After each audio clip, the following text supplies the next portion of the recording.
Ita Ishurata, notre vie, c'est maintenant. Mesdames et messieurs, bonjour à tous, bon réveil matinal et bienvenue sur Fona Souba, votre émission matinale d'information et de divertissement sur Esaïe Télévision. Très heureux de vous retrouver encore une fois ce mardi, à suivre d'un instant à l'autre Boulot Info avec Elisabeth Iladia au sommet de ce matinal. Une nouvelle formation politique voit le jour au Bénin sous le nom Le Libéral. Nouvelle tension diplomatique entre l'Alliance des États du Sahel, AES, et l'Algérie, Bamako, Niamey et Ouagadougou rappellent leurs ambassadeurs au Rwanda. Les 31e commémorations du génocide des Tutsis débutent dans l'émotion et la solidarité entre rescapés. Dans la Minute Sport de ce matin, en première division bulgare, Olivier Verdon et Ludo Goret brillent à nouveau. Le Bénin fait son entrée en scène en basketball 3x3 lors des gymnasiades U15 Serbie 2025. En CAN U17 Maroc 2025, quelques pays sont déjà qualifiés pour les quarts de finale. Après Boulot Info et la Minute Sport, on va poursuivre avec l'astuce santé. Pour ce matin, l'astuce santé tourne autour de 10 douleurs les plus intenses selon la science. L'artiste du jour sera avec Elvik Ngwetowo et l'artiste qui sera peint ce matin est une actrice et il s'agit de Ahmed de Médine. Et pour boucler Fona Souba de ce matin, je vous invite à suivre Parlons-en avec Sylvie Dedéou et Elisabeth Iladia. On démarre sans plus tarder avec Boulot Info et la Minute Sport.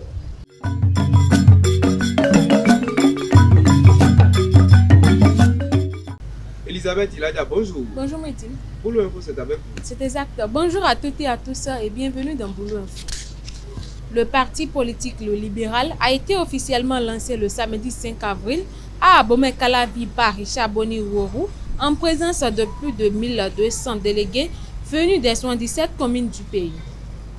Portée par une vision de justice sociale, d'éthique et de progrès, cette formation entend rompre avec les pratiques politiques traditionnelles. Son président promet une gouvernance axée sur les droits humains, le développement et la responsabilisation des citoyens.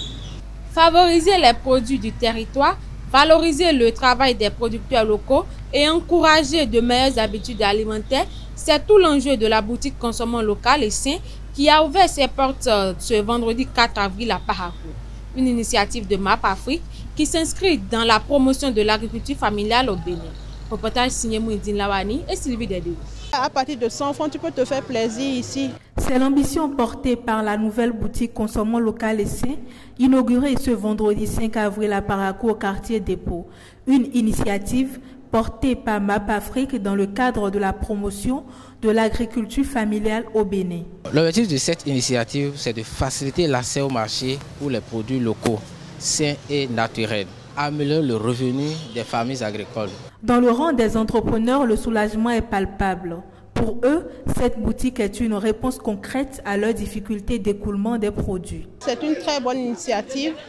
Déjà pour nous, producteurs, cela nous permet de se reposer, d'être beaucoup plus concentrés dans la production. Ça nous permet à nous, les entrepreneurs, d'avoir une vitrine, d'avoir un espace où on pourra exposer le produit.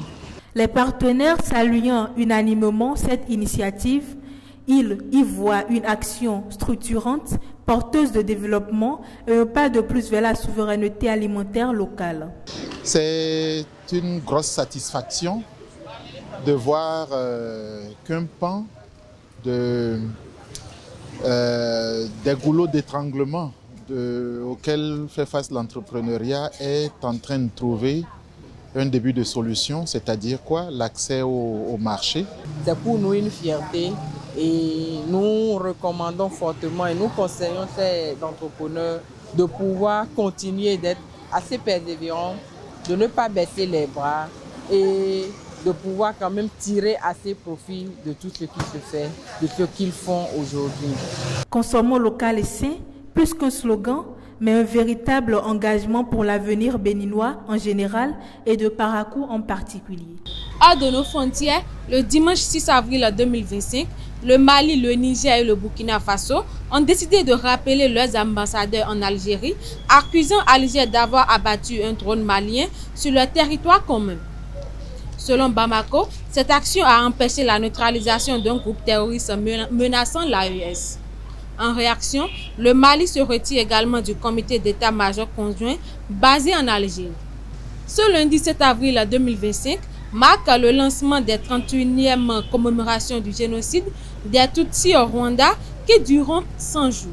À la veille de cette période douloureuse, l'association Avega des veuves du génocide a rassemblé des survivantes à travers le pays pour partager leur douleur et raviver leur force collective.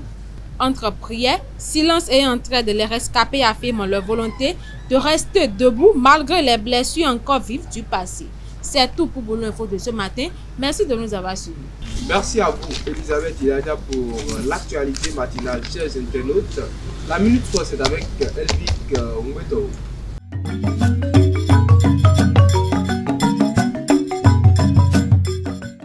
Elvic Ngweto, bonjour. Bonjour, Moudi Lawani. La Minute Sport, c'est avec vous. Amis internautes des télé, bonjour. Les Buffs du Borgou reprennent l'avantage à domicile. Menés en première période, les champions de Parakou ont su renverser la vapeur pour s'imposer 2-1 face à Espoir de Savalou le dimanche 6 avril 2025 lors de la 25e journée de la Celtics League Pro. Hubert Info et Abdoulaye Ozerou, deux figures clés de la rencontre, livrent leurs impressions au micro de Marcel Couty. Vraiment un grand match et je voulais vraiment profiter pour remercier les joueurs. C'est vrai qu'on a concédé ce penalty, à mon avis, un peu généreux, en première partie contre le cours du jeu. Et à la mi-temps, je leur ai dit, si vous estimez que c'est généreux, c'est une injustice, c'est à vous de vous remonter et montrer l'injustice, c'est quoi? C'est être beaucoup plus déterminé sur le terrain. Montrer qu'on a de la qualité pour battre cette équipe et aussi les choix que nous avons faits parce qu'on était à un attaquant. Et on a fait sortir quand même un milieu pour mettre un deuxième attaquant, histoire de montrer tout ce qu'on avait envie de revenir au score et pourquoi pas, on va dire, gagner le match. Et dans le déroulement du match, on a senti que les choix ont payé, on a pu gagner ce match. On est très content parce qu'au niveau classement aussi, parce que cet adversaire était devant nous avec 3 points, on sait qu'en les gagnant, on avait pu se replacer un peu devant. Et donc, je crois l'un mis dans l'autre, je pense que aussi bien dans le contenu c'est bon, mais au niveau du retard, c'est un très bon retard pour l'équipe des Buffs cet après-midi. L'objectif n'est pas encore atteint, mais comme je le dis, lentement mais sûrement, on est en train d'aller vers l'atteinte de cet objectif, être dans le top 9 pour que les Buffs soient en première division l'année prochaine. C'est la mission qu'on nous a assignée et nous allons par la grâce de Dieu réussir cette mission pour hisser les Buffs en première division, les Buffs en première division la saison prochaine. Première partie, même si c'est vrai on maîtrisait le match, on prend un but contre le cours du jeu et vous savez très bien, championnat béninois, quand vous prenez un but, souvent la deuxième partie, on ne joue presque pas. Heureusement qu'on revient au bon moment en fait. Il faut féliciter les joueurs parce qu'ils sont allés chercher au fond d'eux-mêmes ce supplément d'âme pour pouvoir remporter la victoire parce que c'était capital pour nous. Donc on est vraiment contents. Maintenant le championnat il n'est pas fini, hein. Il y a encore 9 matchs. Voilà, il faut se battre sur tous les matchs si on veut vraiment atteindre nos objectifs. Je pense sincèrement hein, qu'on était supérieur, d'accord, mais vu notre position, il y a une telle pression sur les joueurs que c'est pas facile en fait. D'accord, c'est pas facile de rester au-dessus de cette pression-là. Donc parfois quand vous les voyez jouer, vous sentez qu'ils jouent avec le frein à main parce que malheureusement, ils ont envie de bien faire. Et quand on a envie de bien faire, parfois, ça nous crispe. Donc, il va falloir travailler sur ça, sur le mental, afin que voilà, qu'ils sautent cette pression-là en fait. Ce n'est qu'un match de foot, qu'ils jouent et qu'ils gagnent. PFC Ludogorets de Olivier Verdon a enregistré une deuxième victoire de suite ce lundi 7 avril 2025 en clôture de la 28e journée du Parva Lega. Face au CSKA 1948 Sofia, les Verts se sont imposés par 3-1. Le défenseur béninois a joué l'intégralité de la rencontre. Ludogorets est solide leader avec 110 points au compteur. La grande aventure des Jeux olympiques scolaires U15 a véritablement démarré ce lundi en Serbie pour la délégation béninoise. Sur les parquets de basketball 3 contre 3, nos jeunes ambassadeurs ont lancé leur compétition portée par l'envie de briller et de hisser haut les couleurs nationales. Chez les garçons, le Bénin logé dans la poule B, composé de 7 équipes, a affronté le Chili pour son entrée en lice. Une rencontre haletante, serrée jusqu'au bout où chaque panier comptait. Malgré une belle résistance, les guépards scolaires se sont inclinés sur le film 10-9. Cap désormais sur une journée décisive ce mardi avec 3 confrontations successives contre le Népal, le Costa Rica et l'Azerbaïdjan. Toujours dans le cadre des gymnasiades de U15 Serbie 2025, les filles de leur côté étaient face à 2 nations expérimentées. Nos Amazones se sont inclinées face à l'Iran 4-18, puis face au Brésil 4-8.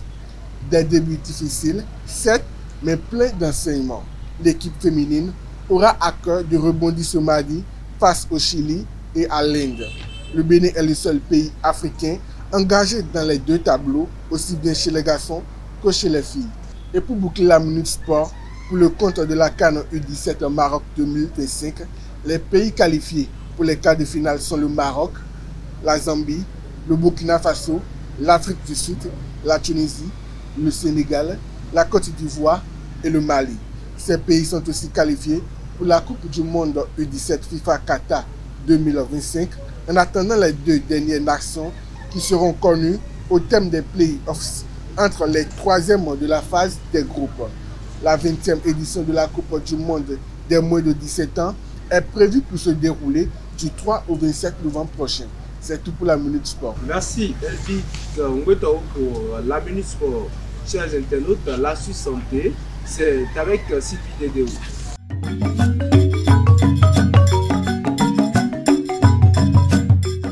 Dix douleurs les plus intenses selon la science, l'astuce santé, c'est avec vous, Sylvie Dédéo. Bonjour. Moïdi Lawane, bonjour.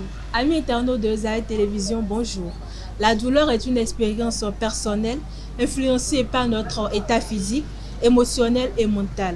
Pour mieux la comprendre, des chercheurs de l'université McGill de Canada ont mis au point le McGill Pain Questionnaire, un outil de référence pour évaluer l'intensité des douleurs ressenties par les patients. Top 10 des douleurs les plus insupportables selon la science. Numéro 1, la névralgie du trijumeau. Douleur neurologique fulgurante au visage, souvent déclenchée par des gestes simples comme parler ou se brosser les dents. Surnommée la douleur du suicide. 2. La migraine. Douleur pulsative d'un côté de la tête, accompagnée de nausées, troubles visuels et hypersensibilité. Elle peut durer plusieurs jours. 3. La colique néphrétique, due à un calcul rénal. Douleur intense partant du dos vers l'aine, souvent comparée à celle d'un accouchement. 4. La fibromyalgie. Douleur diffuse dans tout le corps, fatigue chronique et troubles du sommeil. Une souffrance constante et difficile à localiser. 5. La polyarthrite rhumatoïde. Inflammation des articulations provoquant douleur en étau, raideur et gonflement, évoluant autant pour moi lentement, mais de manière très handicapante. 6. La maladie de Crohn. Inflammation intestinale chronique, accompagnée de douleurs abdominales, diarrhée, fièvre et fatigue extrême.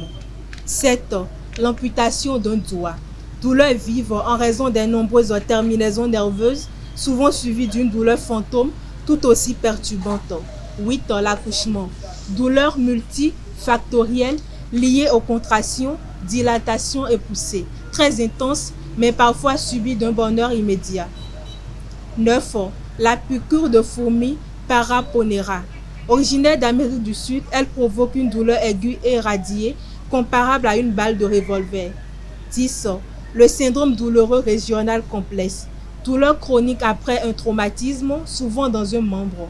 Elle est intense, durable et rend la zone affectée extrêmement sensible. Conseil santé. Si vous souffrez de douleurs chroniques, ne les ignorez pas. Consultez un professionnel de santé. Des solutions existent.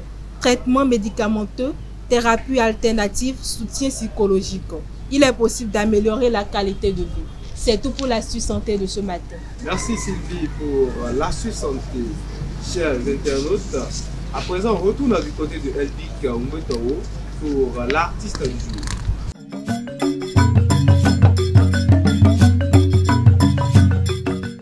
Ahmed Medine, l'artiste du jour, c'est avec vous Elvik Ngwetao. Bonjour à nouveau. Bonjour à nouveau Moïdi Lawane. Amis internautes des Zaï Télé, bonjour. Ahmed Medine est une jeune actrice béninoise diplômée d'une licence professionnelle en MCC et en anglais à l'université de Parakou. Passionnée du cinéma, Medine n'a pas laissé son talent d'actrice au tiroir et se bat depuis près de 10 ans déjà pour se faire une place dans l'univers cinématographique béninois. En 2019, Medine a fait sa première expérience cinématographique dans le film Mon Histoire ainsi que dans le film Vengeance ou Mensonge. Outre ces films dans lesquels elle a joué, Medine a joué dans plusieurs autres vidéos humoristiques. À travers le cinéma, elle a eu la chance de voyager et de rencontrer plusieurs acteurs, comédiens et artistes. En 2022, son parcours d'actrice a été marqué par son rôle de maman dans le film Linda de la réalisatrice Diane Carpo et dans le film Je suis innocent de Boris Freddy Aklo. Déterminée et confiante, Medine ne cesse de travailler au jour le jour pour la réalisation de son rêve qu'est de jouer dans des films de Nollywood. C'est tout pour l'artiste du jour. Merci à vous, Elvic, une fois encore pour l'artiste du jour. Chers internautes, à présent, j'installe Parlons-en avec Sylvie Dedéou et Elisabeth Iladia.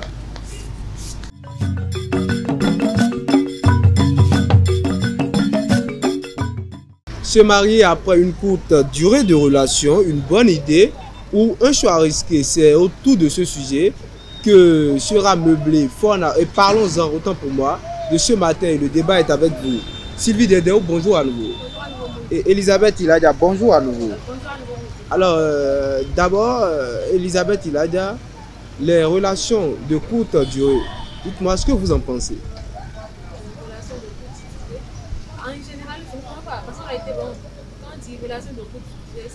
Est-ce que pour vous, les relations de courte durée peuvent aboutir? Peuvent aboutir au mariage. Dans d'autres cas, on ne peut pas affirmer ça pendant... Vous n'avez pas vécu et c'est normal, je peux comprendre. Sylvie, les relations de courte durée peuvent-elles aboutir au mariage? C'est bien possible que ça aboutisse au mariage. C'est vrai que je ne l'ai pas vécu, mais ça peut arriver dans certains cas. Ça peut arriver dans certains cas. On revient sur le sujet, se marier après une courte durée de relation. Pour vous, est-ce une bonne idée ou un choix risqué? Pour moi, je pense que c'est une bonne idée. Sylvie pense que c'est une bonne idée. Je pense que c'est un choix risqué. Un choix risqué, une bonne idée. Un choix risqué, pourquoi? Bon, c'est un choix risqué parce qu'on ne finit jamais d'apprendre des choses d'une personne et de connaître une personne. Donc si on est ensemble pendant quelques semaines ou pendant quelques mois et qu'on pense déjà au mariage, alors qu'en réalité on ne se connaît pas vraiment. Et on a grandi dans des environnements différents et puis on a aussi de différentes éducations. Donc en réalité, si on se met ensemble juste au nom de l'amour, sans vraiment apprendre à se connaître dans le fond, je crois que c'est un choix vraiment risqué. Vous dites qu'on ne finit jamais de connaître une personne. Donc c'est pourquoi se mettre avec quelqu'un ou marier quelqu'un après une courte durée, c'est un choix risqué. Si je veux toujours rester sur l'argumentation, on ne reste pas, on ne connaît pas, on ne finit jamais de connaître quelqu'un, même si vous faites plusieurs années. Oui, je sais, mais sauf que dans ce cas, ce sera un peu différent. Parce qu'en réalité, si tu connais cette personne que pendant quelques semaines ou pendant quelques mois que vous vous mettez ensemble, c'est un peu plus risqué que de connaître cette personne, je ne sais pas, pendant 2 ans peut-être, 3 ans peut-être, et que vous connaissez au moins, et puis au moins à 50%, tout ça ce que cette personne n'aime pas, que cette personne aime. Mais si c'est pendant quelques semaines ou pendant quelques mois, c'est un peu risqué en fait. Pendant quelques semaines, pendant quelques mois, Elisabeth dit que c'est un peu risqué, ce qui n'est pas le cas de votre côté, Sylvie. Pour moi, je me dis que peu importe le nombre d'années qu'on fera avec une personne, on ne finira jamais de le connaître. Donc, que vous croyez-vous fassiez en tout cas une courte durée de relation ou une longue durée, si la personne ne veut pas vraiment que vous le découvrez, que vous allez au fond de lui, vous ne le ferez pas. Alors, que ça soit de courte, il y a des personnes qui se connaissent juste pendant quelques mois et qui se marient, le mariage aboutit, ça va jusqu'à la fin. Alors qu'il y a des personnes qui font jusqu'à 5 ans de relation. Malgré ça, l'année où ils se marient, ça n'aboutit pas et ça vire en divorce. Donc je ne crois pas que la durée de la relation ait quelque chose à voir. La durée de la relation, pour Sylvie, à l'écouter, n'a rien à voir vraiment avec le mariage. Oui, et Sylvia a peut-être raison. En réalité, c'est comme je l'avais déjà dit, on ne finit jamais de connaître une personne.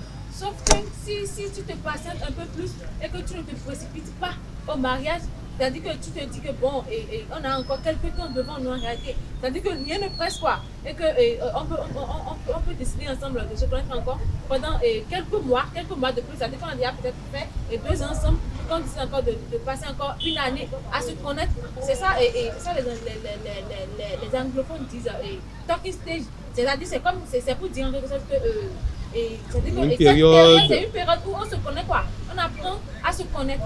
Donc en réalité, je crois que quand on se précipite, c'est vraiment un choix risqué. On ne sait pas ce que la personne a vraiment dans le cœur. Puis on ne sait même pas si l'autre personne est vraiment d'accord pour le mariage, ou peut-être que c'est la cérémonie juste qui plaît à cette personne et après on divorce. Mais selon moi, quand on parle de mariage, par exemple, c'est pas, par exemple, le mariage à la mairie, le mariage traditionnel, c'est un peu ça, non? Mais il y a des personnes qui font jusqu'à 10 ans de concubinage, qui ont plusieurs enfants. Et le gars en question n'a jamais fait le choix qui au poste. C'est également une sorte de mariage, même si c'est pas cette... C'est peut-être pas certifié.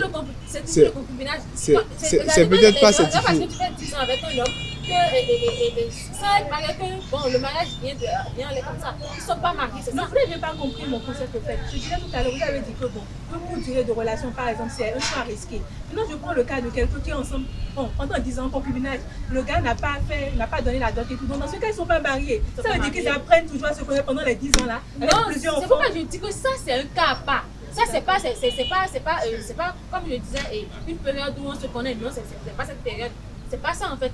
Si vous vous connaissez depuis des années peut-être avec une... Et comment Elisabeth, comment qualifiez-vous ce cas-là? C'est toujours le concubinage. Oui, le concubinage où on passe beaucoup de temps à se connaître avec des enfants. Non, arrêtez ça, ce n'est plus se connaître. C'est ça que je vous disais, que si vous passez, je ne sais pas, si vous vous connaissez depuis déjà 2 ans, et que vous êtes déjà en relation depuis déjà 2 ans, vous pouvez choisir encore une année pour vous connaître encore plus. C'est-à-dire découvrir l'autre quoi. Donc si vous parlez déjà 5 ans, 10 ans ensemble, ça ce n'est plus... Sylvie, quand on passe plus de temps à se connaître, quand on passe plus de temps à décider, voilà, à contempler l'autre, en tout cas voilà, quand on parle des temps qu'on passe avant le mariage, quand ça prend plus de temps, le mariage est plus sûr. Moi je dirais que c'est pourquoi il a dit tout à l'heure que la durée de la relation, ça ne définit pas vraiment, en tout cas la durée du mariage. Vous êtes sûr?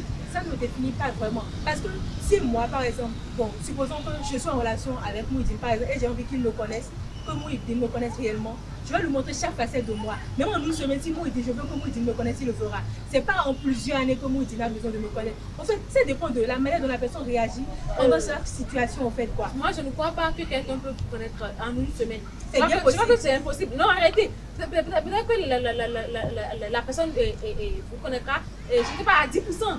Ça ne peut jamais être, même pas à 50%. C'est pourquoi il y a des meilleurs amis qui se marient et puis ce mariage dure.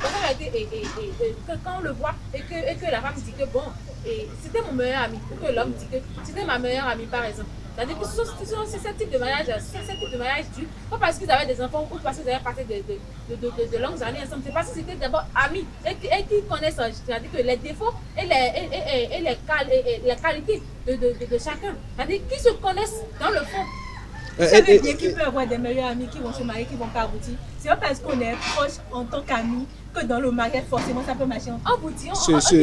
Ce n'est pas peut-être la vérité. Elisabeth,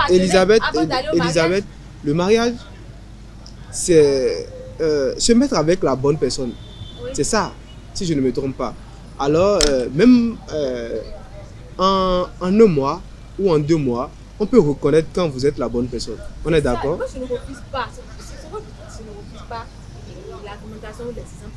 Ce que je dis, c'est que même si tu reconnais, même si tu sais que cette personne, c'est la bonne, c'est-à-dire que, bon, cette fois, si tu es tombé sur une bonne personne, ça ne veut pas dire que vous devez vous précipiter. Et si toi, tu es la mauvaise personne, c'est-à-dire que si la personne est bonne pour toi, mais que toi, tu es une mauvaise personne, ça va vous dire comment? Sylvie, si je suis la bonne, je sais que moi je suis la bonne. Non, arrêtez. Et vous savez que je suis... C'est ça. Écoutez. en tant qu'homme, et je ne sais pas comment ça se passe chez vous. Si je tombe sur la bonne, je sais que celle-là, c'est la bonne. C'est ce qu'il me faut. On est d'accord. Si je tombe sur vous, je sais que c'est vous. L'élu de mon cœur, c'est Sylvie. Et maintenant, vous, de votre côté, Elisabeth dit, le problème c'est que vous-même là, vous n'êtes pas sûr d'être la bonne pour moi. C'est vrai, il y a des personnes qu'on rencontre par exemple, et quand tu te rappelles, peut-être que tu as eu un passé un peu bizarre, tu te dis, mais cette personne est trop parfaite pour moi. Mais cela ne veut pas dire que tu ne mérites pas le bonheur. Parce que bon, on ne sait pas ce que Dieu réserve pour chaque personne. Peut-être que c'est cette bonne personne-là qui doit entrer dans ta vie pour améliorer tout ce qui n'a pas marché en toi. Donc, et puis, au lieu de se précipiter, il vaut mieux laisser cette personne te découvrir en fait. Jusqu'à ce que tu es. Jusqu'à ce que quelqu'un d'autre va s'en accaparer. Non, moi je ne sais. C'est pourquoi, si par exemple maintenant, parce que tu trouves que cette personne est la bonne personne, et puis tu te dis que tu n'as pas envie de perdre cette personne, et que vous précipitez, vous vous mariez, tu demandes ta meilleure mariage, tu fais tout précipitamment. Et puis une fois dans le mariage, la personne découvre maintenant que la personne que tu prétends être, tu n'es pas cette personne en fait. Ça peut conduire au divorce, et puis tous tes efforts n'auront servi à rien en fait. Ça peut conduire, ça peut également conduire au changement, ça peut te changer. Dans une relation de communication. Par exemple, tu sais que tu veux te marier avec une personne par exemple, et bon, dans ton passé, il y a des trucs qui ne sont pas assez clairs, mais qui sont un peu flous. Je crois que la bonne méthode, c'est de pouvoir parler à cette personne, de lui dire. Déjà en amitié. Oui, tu lui dis la vérité, si la personne veut rester, la personne. Et si tu as Sylvie, et si cette personne a enchaîné des choses que vous qualifiez de fous, elle a tellement enchaîné ces genres de choses là. Si tu vois que ça ne te va pas, vous mettez fin à la relation déjà de quoi. C'est mieux de rentrer dans le mariage de découvrir ça. Et tu dois communiquer. Moi je refuse pas la communication, c'est d'abord la base. Mais sauf que tu ne peux pas et dire à cette personne de s'asseoir maintenant et que toi tu commences pas à lui raconter ton passé détail par détail. Ça dit que mais bon, ça va ennuyer tout le monde. Ça vient avec chaque discussion. C'est-à-dire que chaque discussion au fur et à mesure que le temps passe, tu te sens un peu plus à l'aise avec toute personne. Et finalement la personne va se dire que c'est toujours toi. C'est-à-dire que tu es comme ça et puis la personne se dira bon, c'est le passé en fait. Chacun a un passé, sauf si le passé est trop sombre en fait. Sinon chacun a un passé et puis bon, dès que tu avais suivi des traumatismes et puis en tout cas vous dansez ensemble et puis vous avancez ensemble. Sauf que si vous vous précipitez, je crois que bon dans le mariage il y aura forcément un souci. Et pour guérir ensemble, il faut du temps. Est-ce qu'on a forcément besoin de guérir ensemble? C'est bien possible. Parce que bon, je suppose que quand on va vers le mariage, c'est pour la vie. Bon, c'est vrai, il peut y avoir des problèmes, il y aura divorce, mais la première idée qu'on se dit en même temps dans la tête, c'est que c'est pour la vie. Maintenant, si vous n'êtes pas capable de guérir vos blessures ensemble, alors le mariage là, ne peut pas aboutir. Parce que chacun reste dans son coin et garde ses blessures. Genre, la personne la pleure à cause de ses blessures qu'il a vécues. Et si toi, tu es son partenaire, tu n'es pas capable de l'aider à surmonter ce traumatisme-là, alors le mariage ne peut pas aboutir. Alors le mariage ne peut pas aboutir. C'est presque déjà à la fin. Elisabeth, un mot pour boucler. Moi je dirais que même si les relations de couple conduisent au mariage, je crois que bon, on ne doit pas tous généraliser en fait. Donc le mieux c'est d'apprendre à se connaître les filles. Il faut que chacun apprenne à connaître l'autre, surtout dans le fond, pour que les mariages soient de longue durée. Sylvie, à vous, un mot. Bon, moi je crois que c'est pas vraiment risqué quand tu tombes sur la bonne personne. Parce que quand une personne est une bonne personne, quand tu le vois déjà, tu le sais. C'est pas que bon, quand vous parlez la première fois, genre, vous faites plusieurs mois ensemble, par exemple, tu vois que bon, la relation elle devient sérieuse, par exemple, et que la personne là est une personne qui mérite de connaître, en tout cas, la majorité, la personne là. Mais si tu dis ton passé à la personne et la personne ne veut pas rester, la personne part, tu sais déjà que bon, vous n'avez pas destiné à rester ensemble. Mais il ne faut pas attendre que vous mariez d'abord et de faire plusieurs années ensemble. Parce que ça ne changera vraiment rien. Vous avez raison, mais si tu dis ton passé à quelqu'un et que la personne je ne sais pas trop, a quelque chose à gagner de toi, la personne ne va pas te quitter directement comme ça. Si la personne n'a pas encore le timing du débat est terminé. Ici, c'est pour la conclusion. Merci à vous, Elisabeth Iradia. Sylvie Dedeu, merci. Chers internautes, voilà, nous sommes à la fin de Parlons-en et de Fona Souba de ce matin. Merci d'être restés jusqu'au bout. Aujourd'hui, c'est mardi. Bonne suite de journée à tous et prenez soin de vous.